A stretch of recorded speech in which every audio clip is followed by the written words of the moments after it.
पास में खड़े। दोस्तों इस वक्त मैं मौजूद हूँ गली नंबर 16 विधानसभा मुस्तफाबाद में मौजूद हूँ और आज बात करने वाले आम आदमी पार्टी के अस्तित्व के बारे में। जो पार्टी एक बार 67 सीटें लेकर आई थी, एक बार 63 सीटें लेकर आई थी और तीसरी बार में 22-23 सीट आई और निगम पार्षद पे 25 साल के बाद जो कब्जा आम आदमी पार्टी का हुआ था, आज हम देख रहे हैं कि उनका अस्तित्व भी खत्म हो चुका है। तो हमारे साथ बाबू सैफी है जो लोकप्रिय नेता है मुस्तफाबाद के। क्या कहेंगे सर, आज जो पार्टी चंद सालों में नेशनल पार्टी का दर्जा, राष्ट्रीय पार्टी का दर्जा प्राप्त किया था और आज वो दिल्ली के अंदर जो कट्टर ईमानदार बनकर आए थे, क्या कहेंगे सर आज उनका एमसीडी बाहर से चली गई? पत्रकार महोदय, आपकी बात करने का बहुत बहुत धन्यवाद। नौशाद अंसारी साहब, साबिर मलिक साहब और हमारे जान मोहम्मद सैफी साहब, आपकी मेहनत इस मुस्तफाबाद के लिए मैं समझता हूँ कि बहुत जबरदस्त मेहनत है। जो रुके हुए कार्य है, जिन कार्यों में लोग लेट हो रहे हैं, ठेकेदार लेट हो रहे हैं, आप उस काम को उजागर कर रहे हो। मैं आपकी मीडिया का बहुत बहुत धन्यवाद करता हूँ इस बात का। दूसरी बात, सवाल रहा पार्टी का, क्या सवाल किया आपने पार्टी का? बहुत हिंदुस्तान के इतिहास में ये दर्ज है कि बहुत कम समय में राष्ट्रीय पार्टी आम आदमी पार्टी बनी थी और एक बार 67 सीट आई, एक बार 63 सीट आई और इस बार चुनाव होगा एमसीडी में आपकी सत्ता थी, वो भी सब खत्म हो चुकी। क्या कहेंगे आप? निगम पार्षदों में पार्टी बनाई, इंद्रप्रस्थ विकास पार्टी जो बनाई है, क्या कहेंगे सर? देखो, राजनीतिक जो मैटर होता है इसमें हार और जीत चलती रहती है और जो लोग राजनीतिक होते हैं वो पार्टियों में आते जाते रहते हैं, जिन्हें सत्ता भोग की आदत होती है, सत्ता का मजा लेने की आदत होती है, वो लोग पार्टी छोड़ के चले जाते हैं। जो जेनरल कार्य करता है, जो मर्द कार्य करता है, जो ईमानदार कार्य करता है, जो मेहनती कार्य करता है, जो पार्टी का वफादार कार्य करता है, वो कभी भी पार्टी से टूट के नहीं जाता। जो स्वार्थी लोग होते हैं वो पार्टी बदल देते हैं। क्या कहेंगे सर, मुस्तफाबाद में मकान गिरा था लगभग पिछले महीने और 11 लोगों की मौत हुई थी, उसके बाद से दुविधा में है कि क्या है, लोग डरे हुए हैं, कुछ लोग घर नोटिस भी पहुंच रहे हैं और कहीं ना कहीं हम देख रहे हैं कि जो मुस्तफाबाद की जो लोग हैं, पार्टियां हैं, तरह की बातें करें, उनके प्रोटेक्ट की बातें आ रही हैं, लेकिन कहीं ना कहीं मुस्तफाबाद का जो व्यक्ति है वो अपने को असहाय महसूस कर रहा है। सर असहाय असहाय क्या, वजह क्या? देखो, निंदनीय बात है कि परिवार के यार रिश्तेदार, एक ही परिवार में एक ही मकान के गिरने से 11 लोगों की मौत हो गई। ये निंदनीय है, बड़ी दुख की बात है।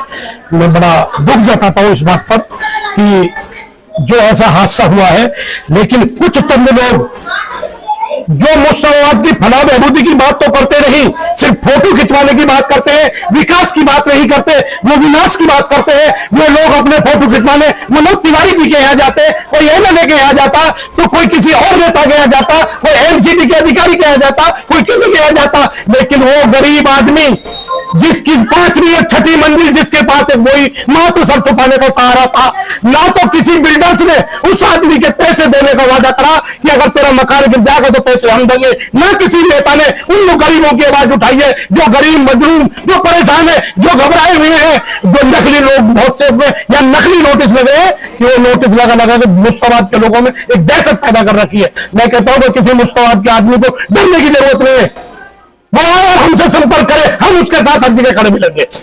तो क्या है, वो अली ने भी बोला है कि हमने तो सबसे मिलने की कोशिश की है, कि सबसे मिल रहे हैं कि ताकि मुस्तफाबाद विधानसभा में लोगों का साथ न्याय हो। तो सर आम जनता जो है वो कैसे यकीन करे, कौन है जो उसका रहबर बनेगा, कौन है वो जो उसका साया बनेगा, कौन है जिसमें वादा निभाएगा?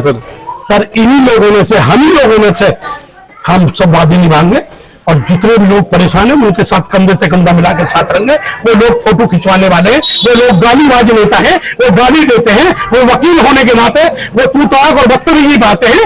वो एक सामाजिक आदमी, एक वकील होने के बाद भी उन्हें ऐसी घटिया बात नहीं कहनी चाहिए। मुझे दुख है इस चीज का। क्या मैसेज देंगे मुस्तफाबाद की जनता को? मैं मुस्तफाबाद की जनता को मैसेज दूंगा कि आपको घबराने की जरूरत नहीं, परेशान होने की जरूरत नहीं है। हम उन नकली लोगों से, हम उन नकली जो नोटिस तुम्हारे मकानों पर लगे हैं, हम उन्हें फाड़ेंगे और हम एक एक आदमी को जवाब देंगे। हम सबसे संपर्क में हैं।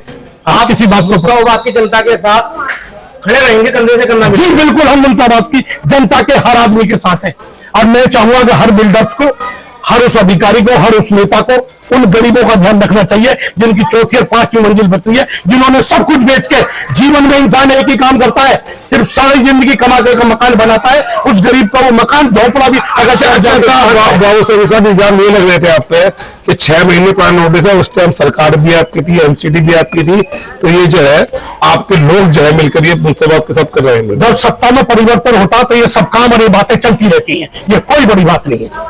तो जैसे देख पा रहे थे बाबू साहब के हमारे साथ थे, सभी मुद्दों में बेबाकी के जवाब दिया। उन्होंने कहा कि मुसलमान का कोई भी व्यक्ति आए वो अपने आप को असहाय न समझे, पार्टी और वो बाबू साहब ही जो है स्वयं उनके साथ खड़े।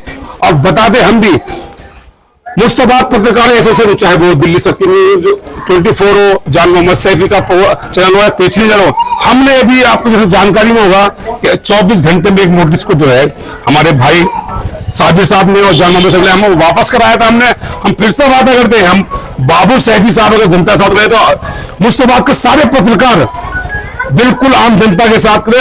कोई भी जो अधिकारी हो, कर्मचारी हो, वो गलत करेगा तो उसे बख्शा नहीं। हम बार बार कहते हैं कि बख्शा नहीं जाएगा। कोई लोग बोलते हैं कि आप धमकी दे रहे हैं, तो धमकी नहीं दे रहे हैं।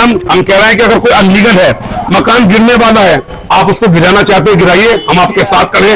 लेकिन जो मजबूत मकान है, गलत तरीके से उसको नोटिस आएगा तो मुस्तबाद पत्रकार एसोसिएशन उसके साथ खड़ी है। जैसे मेरे कि खुर्शीद आलम का एक व्यक्ति का मकान था दयालपुर गली नंबर 1 में, हमने उसको वापसी कराया था नोटिस को।